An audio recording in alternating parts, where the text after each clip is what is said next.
A pergunta que eu lhes faço é, se jurisprudência é norma, e me parece que é, se jurisprudência é norma, primeira pergunta, nós sabemos como reconhecer uma jurisprudência?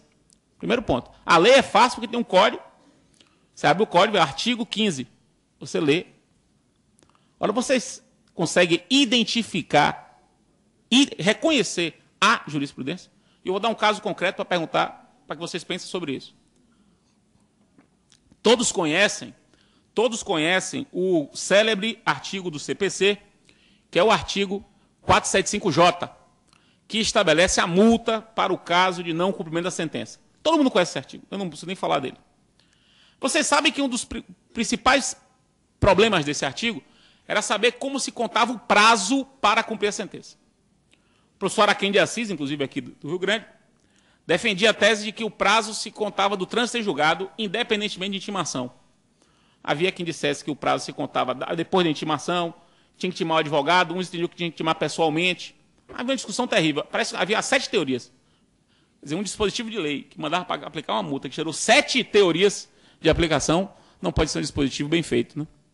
Porque uma regra, não é um princípio, mandar botar 10% de multa para o caso de não cumprimento da sentença, gerou 7 interpretações diferentes, tem alguma coisa errada. Tudo bem. Uma delas era essa do professor Araquém. O prazo se contava do trânsito em julgado sem intimação. Em 2007, o STJ enfrentou pela primeira vez o tema. E em 2007 disse, num caso concreto, o prazo se conta do trânsito em julgado sem intimação. Depois o Supremo até mudou de ideia. Hoje exige intimação. Mas naquela época, em 2007, ele dizia que não precisava intimar, contava-se automaticamente. Beleza, aquele rebuliço, pô, o STJ já disse qual das 7 teorias vai prevalecer, beleza. Só que o ministro do STJ, nesse julgado, fez o seguinte, não sei se vocês se lembram disso, os advogados devem se lembrar. Disse assim, ó, conta-se do trânsito em julgado, e tem mais. Se o advogado não informar a parte de que transitou em julgado, para que ela possa, se quiser, pagar e se livrar da multa, quem arca com a multa é o advogado. Não sei se vocês se lembram disso. Quem arca com a multa é o advogado. Está no julgado do STJ. Pois bem, eis o exemplo. Imaginem que logo depois dessa decisão, num caso concreto, um juiz aplique a multa ao advogado, dizendo que como ele não informou a parte do trânsito em julgado, quem vai arcar com a multa é ele. E o juiz diz assim, faço isso com base no precedente do STJ. Faço isso com base no precedente do STJ. E como é precedente do STJ, eu, como juiz, vou seguir. Afinal de contas, o STJ é STJ. Eu lhes pergunto, há precedente? Há precedente? Não estou nem falando de jurisprudência, estou falando precedente. Porque, veja que eu não estou nem falando de jurisprudência, porque a jurisprudência já é outra etapa. A jurisprudência já é o precedente consolidado, reiteradamente aplicado. A pergunta é anterior. Há precedente aí? Não.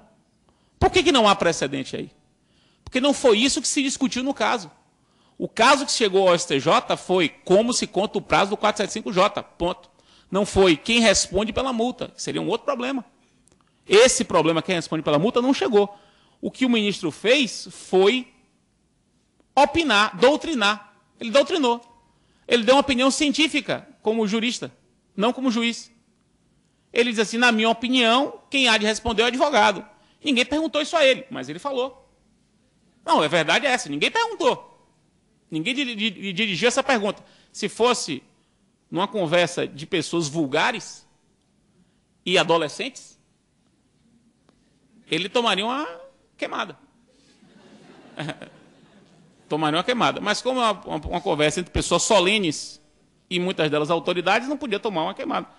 Mas teria tomado uma queimada, que eu, particularmente, tomei muito quando era pequeno, porque eu ficava remetendo na conversa dos outros e vinha logo alguém com a célebre queimada, que eu, inclusive, para a qual não tenho resposta até hoje. Tamanho é o trauma que eu tenho diante dela. Se alguém me perguntar assim, quem lhe perguntou alguma coisa, pode ver, eu travo na hora. Travo, não tenho como reagir. Pois bem, mas ele falou. Ele falou. Está no julgado. É precedente? Não. Mas está no julgado. A gente sabe distinguir o que está no julgado e não é precedente? Isso é difícil, meus caros. Isso não é fácil. Porque a gente tende a achar, que nós não fomos preparados para isso, e que o que está na fundamentação de um acórdão é o precedente. E nem sempre é, ou nem tudo que lá está é precedente. Há o que é precedente e há o que não é precedente. Está lá como opinião, como mera considerações doutrinárias, considerações laterais. E aquilo que está no acórdão como consideração lateral não é precedente. Então a gente tem que aprender primeiro a reconhecer o que é um precedente. E isso não é fácil. Nós temos que treinar, começar a desenvolver essa técnica. E olhem, o fato de não ser precedente e estar na fundamentação não torna isso inútil ou desnecessário. O fato de ninguém ter perguntado aquilo ao ministro e ele ter falado a respeito do assunto não torna inútil aquilo. Aquilo é útil, de certa maneira, porque aquilo pode apontar uma futura jurisprudência. Aquilo pode ser um sinal de que, olha, se vier para cá, eu vou entender dessa maneira. Mas quando surgir esse tema, talvez eu me encaminhe nesse sentido. Então, isso é importante, mas não é precedente. Segunda pergunta. Nós sabemos como interpretar o precedente? Aí já é um segundo momento. Identificamos o precedente. Beleza, sabemos que aquele é o precedente. Mas nós sabemos interpretá-lo? Porque interpretar o precedente, meus caros, é diferente de interpretar a lei. Por que é diferente de interpretar a lei? Porque a interpretação do precedente pressupõe que você examine as peculiaridades do caso de onde o precedente surgiu. Porque o precedente só pode ser compreendido à luz do caso de onde ele surgiu. Porque o precedente é um tipo de norma que não surge do nada, como a lei. A lei surge do nada. O precedente não. O precedente sempre surge a partir da interpretação que um órgão jurisdicional faz de determinadas circunstâncias concretas. Então, eu só posso compreender o precedente se entender o caso de onde ele surgiu. E eu vou dar um exemplo aqui, que aconteceu comigo. Para vocês captarem a minha mensagem. Olha só. Lá na Universidade Federal da Bahia, nos chegou um requerimento de uma aluna que dizia o seguinte: caros professores, peguei a prova final e, ao pegar a prova final, comecei a ter um mal súbito. Mal súbito, não consegui de jeito algum fazer a prova e tive que sair correndo para o hospital. Assim, quero segunda chamada de prova final. Pedido ultra polêmico, porque o regimento da universidade, à época, não permitia a segunda chamada de prova final. Proibição expressa. Aí vem um professor e diz assim: o caso é simples, proibição expressa do regimento, impossibilidade jurídica do pedido. Aí um outro professor diz: não, o direito não se interpreta dessa maneira. É preciso interpretar o direito com mais consideração às peculiaridades do caso concreto.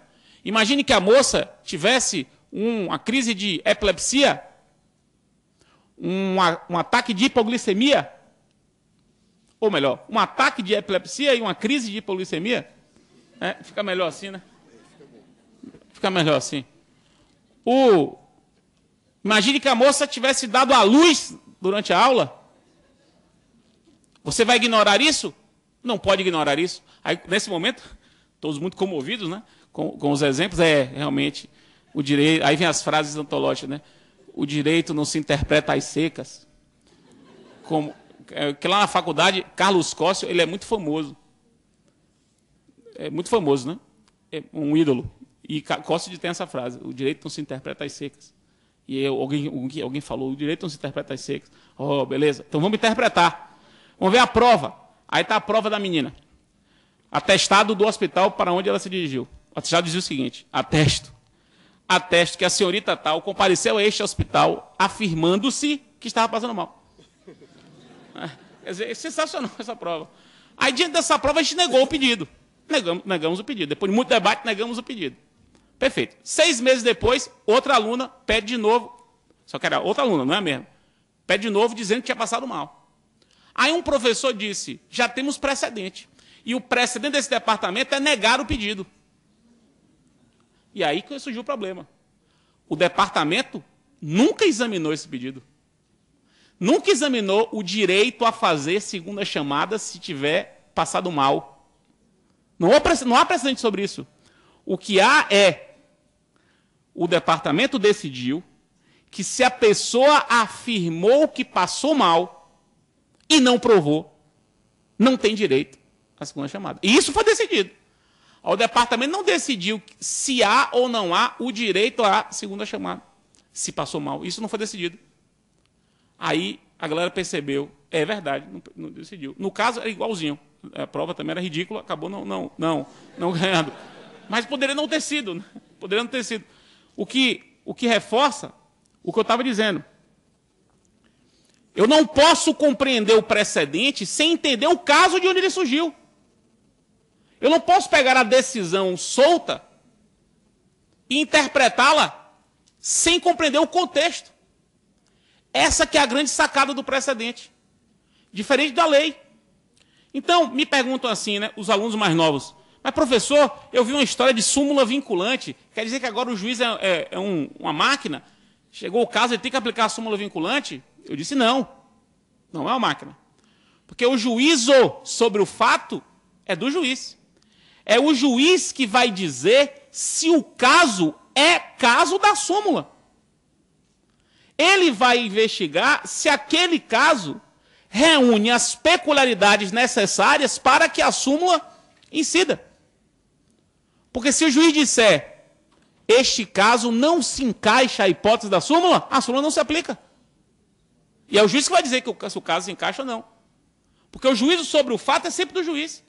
E o que é que ele vai ter que fazer? Ele vai ter que comparar o caso com os precedentes da súmula. Porque só indo aos precedentes da súmula ele vai entender exatamente o que a súmula quer dizer. Ele não pode interpretar a súmula como se fosse lei. Os alunos, do modo geral, eles fazem isso. Eles pegam o rol de súmula, só porque está no final do CPC, eles emendam, como se fossem artigos de lei. E aí pega o verbete 400 e começa a interpretar o verbete 400 como se fosse um texto de lei. Não, aquele verbete 400 tem história. Tem história por detrás dele. Você tem que entender por que ele surgiu. Os casos que o geraram. A interpretação do precedente, meus caros, é completamente diferente da interpretação da lei. A forma de argumentar com o precedente também. Porque eu vou ter que demonstrar que meu caso se assemelha ao caso que surgiu o precedente. E que se por acaso não se assemelhar, se por acaso não for um caso idêntico, as peculiaridades do caso fazem com que se permita uma analogia. Uma analogia não faz analogia com lei, você pode fazer analogia com o precedente. Nós estamos preparados para isso? Porque o projeto parte do pressuposto vocês estão. O projeto ignora, não ensina nada a respeito do assunto. Ele parte do pressuposto, durante inúmeros artigos, ao longo de todo o projeto, de que todos nós sabemos identificar a jurisprudência, sabemos interpretar a jurisprudência e sabemos como superá-la.